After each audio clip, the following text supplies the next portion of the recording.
What was that?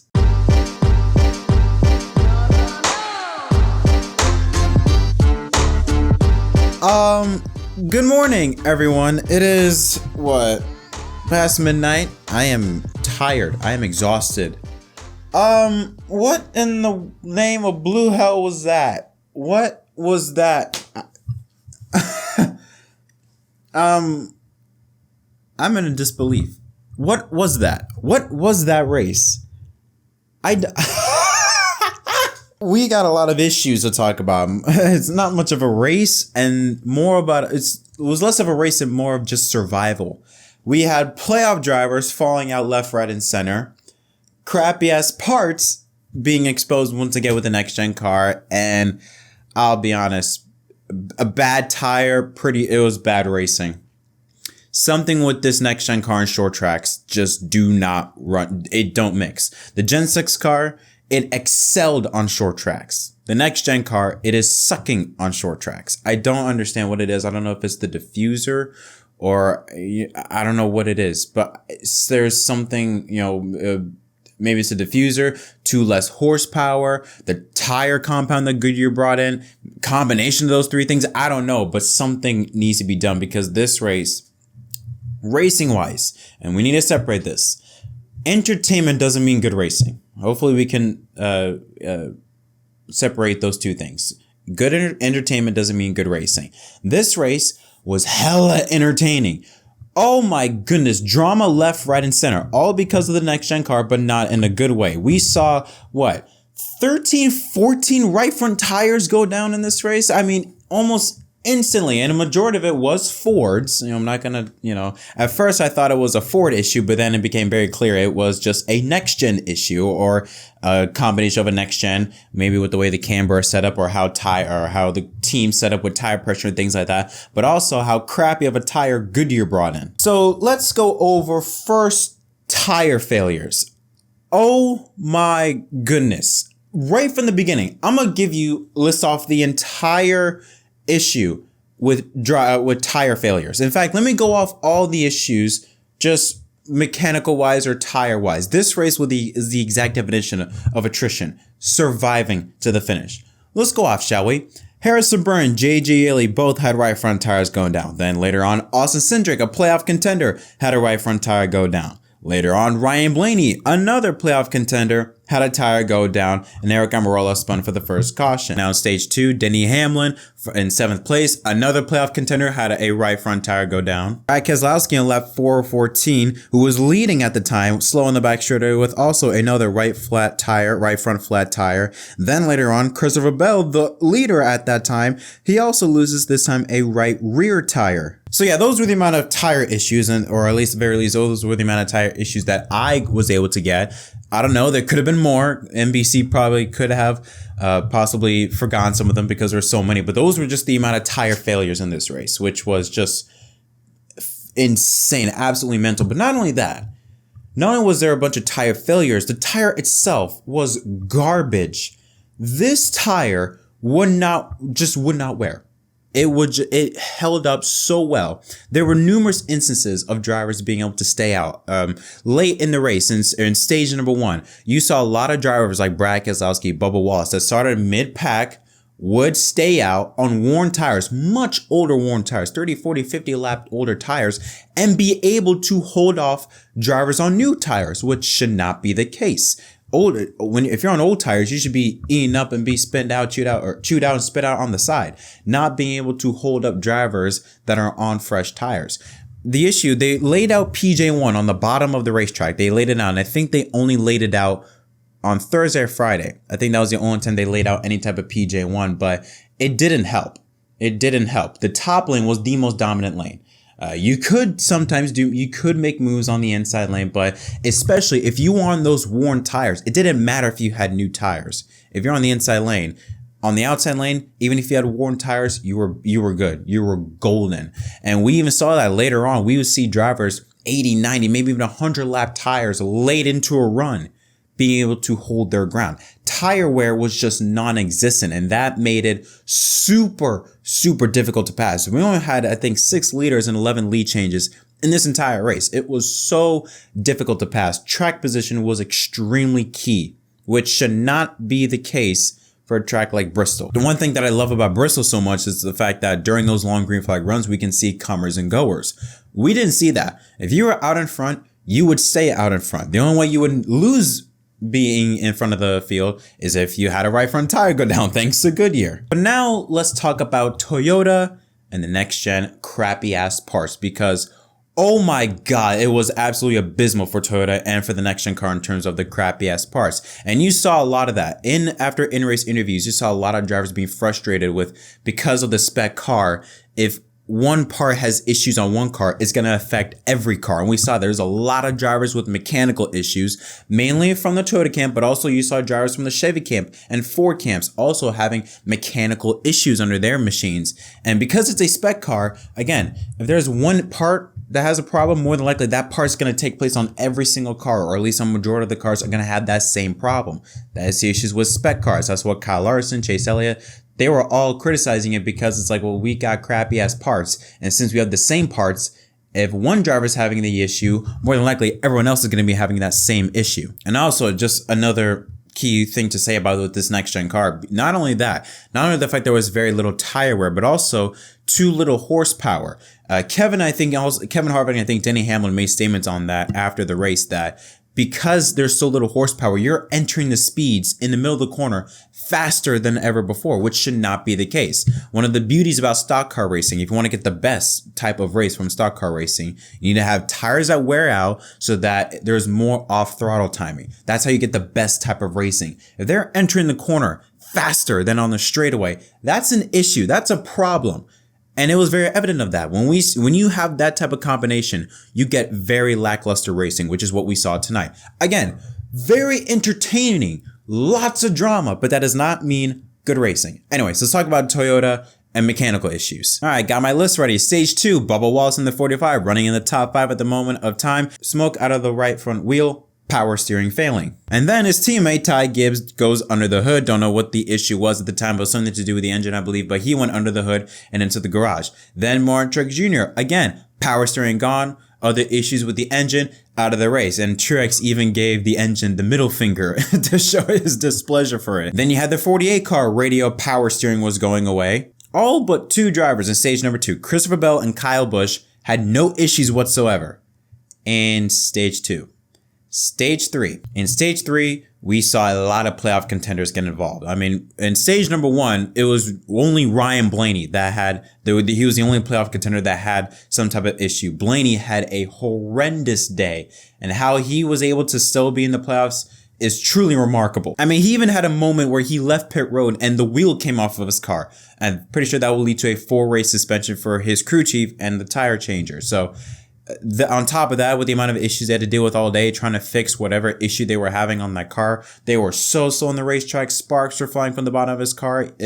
After that right front tire going down, he was just a mess. And they finished, I think, in 30th place, but still made it to around 12. But anyways, back to what I was saying before with the other playoff drivers. I mentioned the 11 car of Hamlin having issues. I mentioned Alex Bowman reporting some power steering issues. And when stage 3 began, everything went downhill for Toyota. Lap 270, Kyle Busch for the second race in a row, or a second race in the round of 12 or 16, I should say.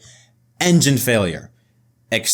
Complete engine failure. Smoke coming out of both exhaust pipes out of the race.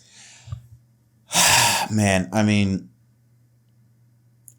Toyota, you're taking a piss. You're taking a piss.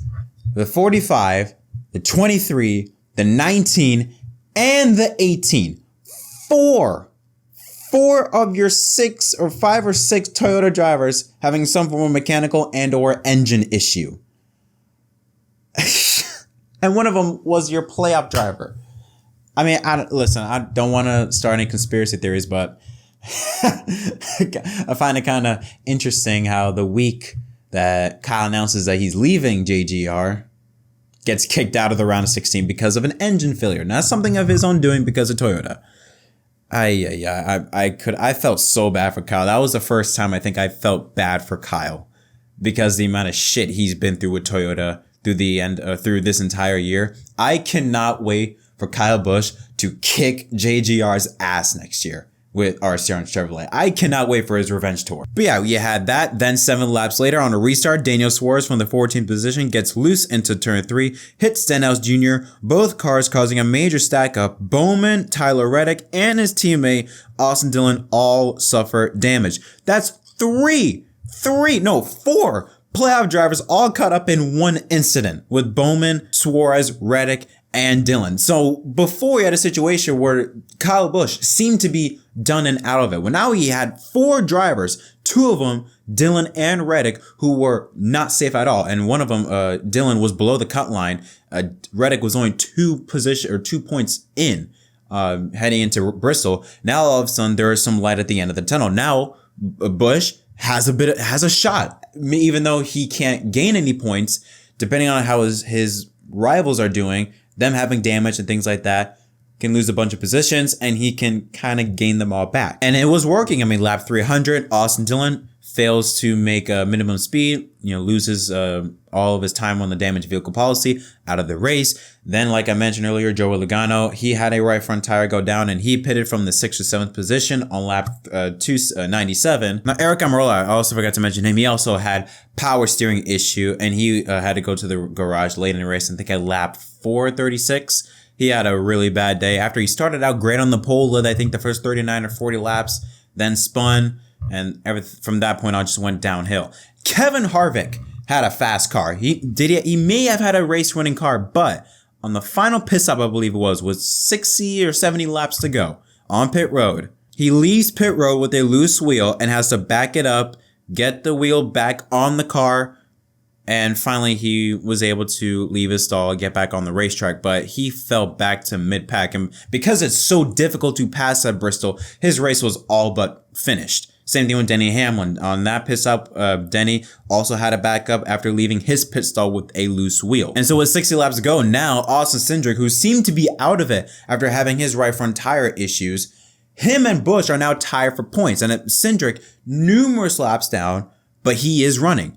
And even though he's running, he's gaining laps, putting on laps, and is able to start passing drivers. Ty Dillon late in the race, he pitted, giving a spot to Austin Cindric, breaking the tie. So now Cindric is ahead of Kyle Busch by 1 point. And then lap 469, Joey Logano went to the garage for mechanical issues. So again, it was a combination of mechanical issues from not only Toyota, but also from just next-gen cars themselves. Just power steering issues, mechanical parts failing, it was a mess for the next-gen car with crappy-ass parts. And that's what happens when you have crappy-ass parts in a spec car. If one car has an issue, more than likely, everyone's going to have that same issue. Or at the very least, majority of drivers are going to have an issue, something like that. You had a tire that will not wear, and because of that, it made it extremely difficult to pass. When you have a tire that doesn't wear, and you have a car that has not enough horsepower to produce more off-throttle timing, therefore, when you enter in the corner, you're entering the corner at higher corner speeds than you would on the straightaway. Again, like I said, it just made it super, super difficult to pass. So, that's just something that we have to figure out. So, crappy ass parts, a tire that didn't wear, and a car that's too low in horsepower. Combination, not good racing. Again, great entertainment, but not good racing. We have to differentiate those two. But one thing I cannot discredit, RFK Racing, that was the best I've ever seen. And Roush, Fenway, Keselowski Racing, that was the best I have seen them.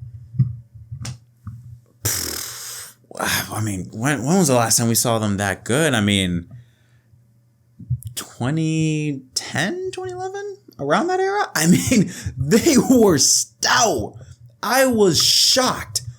I mean, I was so impressed by RFK Racing. Both of them, Keselowski and Chris Buescher, absolutely performing. Keselowski, I'll be honest, Keselowski, I thought he had the car to win the race. Unfortunately, like I said, he had a tire go down. That's what took him out of contention. Keselowski finished 13th, but led 109 laps. Chris Buescher, who won the race, led 169 laps. They were incredible, those two drivers, and it looked like they could go out there and finish 1 and 2. They had the best cars to win the race, and Man, huge shout out to Chris Buescher. Winning the race, like I said, leading 169 of 500 laps, breaking a 222 race winless streak, and becomes a series 19th different winner, which ties a NASCAR record since the modern era in 1972. The last time we had 19 winners was back in 2001. That was the record. We're going to break that record. We're going to see more than 20 winners in 2022. And this is something that's never happened before in the playoffs. The round of 16, all have been won by drivers that are not part of the playoffs. Darlington, Eric Jones. Kansas, Bubba Wallace. And tonight at Bristol, Chris Buescher. Absolutely incredible performance from RFK Racing. And yeah, again, stout performance by then, but from a racing perspective, it was just not good racing. It was pretty bleh. I'm sorry, but it was bleh racing. So when we take a look at the race results, Buescher wins. Chase Elliott, William Byron, Christopher Bell, and Kyle Larson, the top 10. Allmendinger finishes in 7th place. How about Cole Custer? 8th place run for him. Nice run for that 41 team. His teammate Kevin Harvick comes home in 10th. Denny Hamlin in 9th.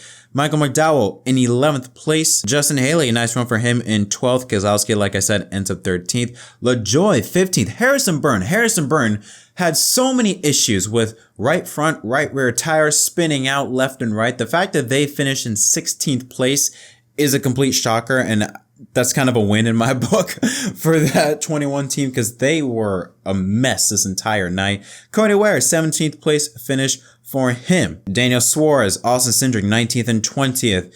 You got Tyler Reddick, 25th. Logano, 27th. Almirola, Bubba, and Blaney, 27, 28, 29, and 30th.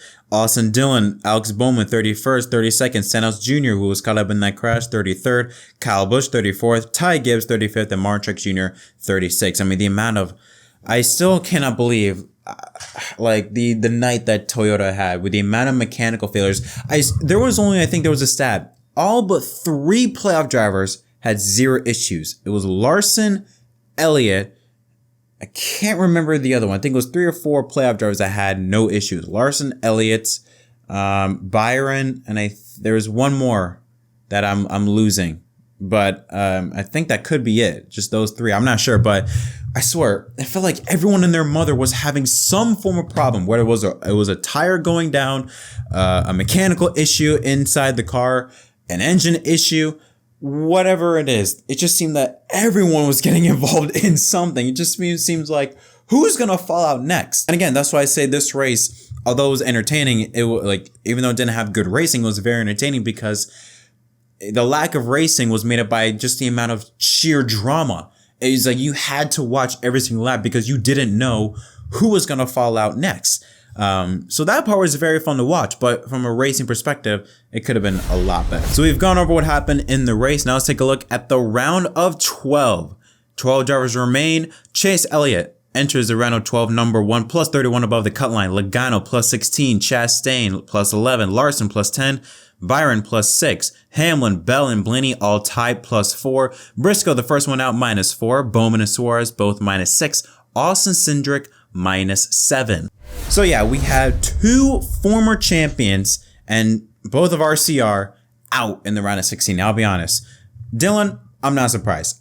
Everyone knew he was going to be out. He shouldn't have been in the playoffs to begin with, but he was in. But we all knew he was going to be out the first round. Reddick was a bit of a surprise because, I mean, again, they had the speed to do a lot more. They had the speed to, I think, maybe go to the round of 8, maybe, possibly, but... I mean, 2 straight weeks. Last weekend in Kansas, they were leading. Right front tire blows. Bam, into the wall, out. And then what happened at Bristol today when they were caught up in that incident was Daniel Suarez. 2 bad weeks in a row, you're guaranteed out in the round of 16, especially when you come into the race only plus 2 above the cut line. But Kyle Busch and Kevin Harvick. Wow. I knew Kyle Busch leading up into the playoffs was having a horrible run. I think outside the top 10 in the last 10 races or something of a stat like that. Uncharacteristic for Kyle Busch, but still out in the round of 16. Kyle Busch has checked out from Joe Gibbs Racing. Guarantee you, Kyle Busch is just going to have this I don't give a you-know-what type of attitude for the rest of 2022 with Joe Gibbs Racing. He'll be like, yeah, you know what? I'm just I cannot wait to leave this company when the checker flag waves in Phoenix. I want to get out of here. I want to go to my new home at RCR and start winning races and championships there. But man, I feel so bad for Kyle and for Truex because, I mean, Truex, again, Darlington, he had a car that should have won the race or could have won the race, and mechanical issue, power steering or engine issue took him out of the race. The second time in 3 weeks.